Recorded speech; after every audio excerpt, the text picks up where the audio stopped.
नमस्कार, तुम्हा सर्वांचं आपल्या स्टडी पॉइंट या यूट्यूब चॅनलमध्ये स्वागत आहे। तर अंगणवाडी सेविका माझी लाडकी बहीण योजनेचा फॉर्म भरताना कार्यालयातच अंगणवाडी सेविकेचा हार्ट अटॅकने मृत्यू, याबद्दल संपूर्ण सविस्तर अशी माहिती या व्हिडिओच्या माध्यमातून आपण पाहणार आहोत। तत्पूर्वी तुम्ही जर आपल्या स्टडी पॉइंट या यूट्यूब चॅनलवरती जर नवीन असाल तर आपल्या या चॅनलला लगेचच लाईक आणि सबस्क्राइब करायला विसरू नका।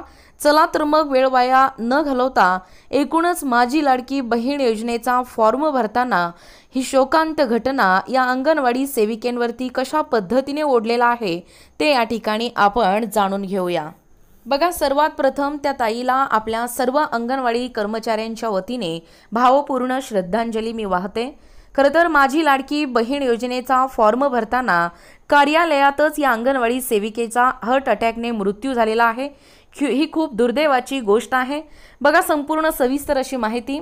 देगाव वाळूस तालुका मोहोळ येथील अंगणवाडी क्रमांक 1 च्या सेविकेचे शासनाच्या या मुख्यमंत्री लाडकी बहीण योजनेचा फॉर्म भरत असताना अंगणवाडीतच तीव्र हृदयविकारांच्या झटक्याने आज तारीख 10 सकाळी 11 वाजता निधन झालं।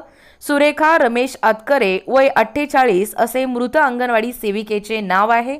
बघा पुढे, कर्तव्य बजावत असताना हृदयविकाराच्या झटक्याने निधन झाल्याने परिसरात शोककळा पसरली आहे।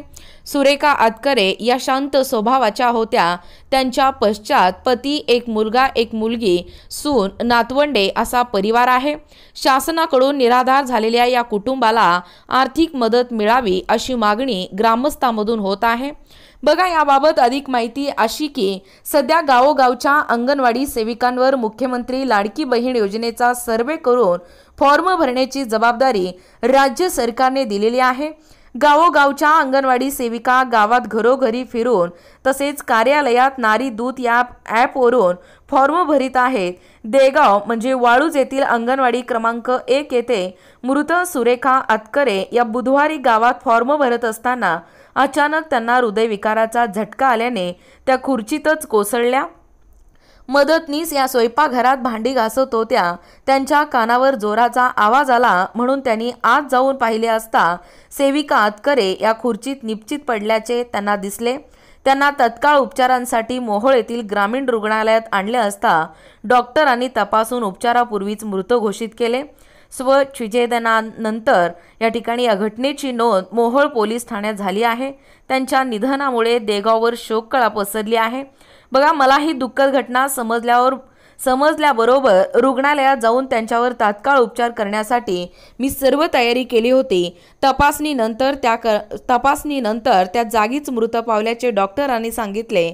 दरम्यान अंगणवाडी कर्मचारी अपघाताने तसेच कामावर अकस्मात मृत्यू झाल्यास त्यांना शासनाकडून 1 लाख रुपये मदत देण्यात येते। तसेच 50 वयोगटातील अंगणवाडी सेविकांना या कामातून सूट द्यावी अशी मागणी वरिष्ठांकडे करणार आहे। किरण सूर्यवंशी, महिला व बालविकास प्रकल्प अधिकारी मोहोळ। बघा, आपल्या जिल्हा अध्यक्ष अंगणवाडी सेविका सूर्यवणी गायकवाड यांनी काय म्हटलेलं आहे बघा।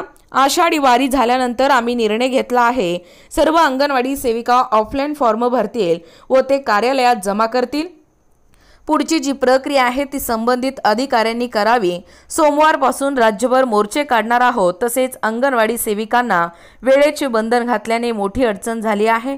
बघा, एकूणच अशा पद्धतीने या ठिकाणी ही अत्यंत दुर्दैवी अशी घटना या ठिकाणी घडलेली आहे। एकीकडे माझी लाडकी बहीण योजनेचा फॉर्म भरत असताना संपूर्ण महिला वर्गामध्ये आनंद व्यक्त केला जातो आहे आणि दुसरीकडे या योजनेचा फॉर्म भरत असताना एका अंगणवाडी सेविकांवरती हा काळाचा घात या ठिकाणी म्हटलं तरी वेगळं ठरणार नाही। खरं तर त्या कुटुंबावरती अतिशय दुःखद असा क्षण या ठिकाणी आलेला आहे। आम्ही देखील त्या ताईंना आपल्या तमाम महाराष्ट्रातील अंगणवाडी कर्मचाऱ्यांच्या वतीने भावपूर्ण श्रद्धांजली वाहू इच्छितो। अशाच प्रकारचे नवनवीन अपडेट पाहिजे असतील किंवा तुम्ही जर कोणत्याही स्पर्धा परीक्षेची तयारी करीत असाल किंवा तुम्हाला जर अशाच प्रकारचे अपडेट पाहिजे असतील तर आपल्या स्टडी पॉइंट या यूट्यूब चॅनलला लगेचच लाईक आणि सबस्क्राइब करायला विसरू नका। भेटूया पुढच्या नवीन व्हिडिओमध्ये, तोपर्यंत धन्यवाद।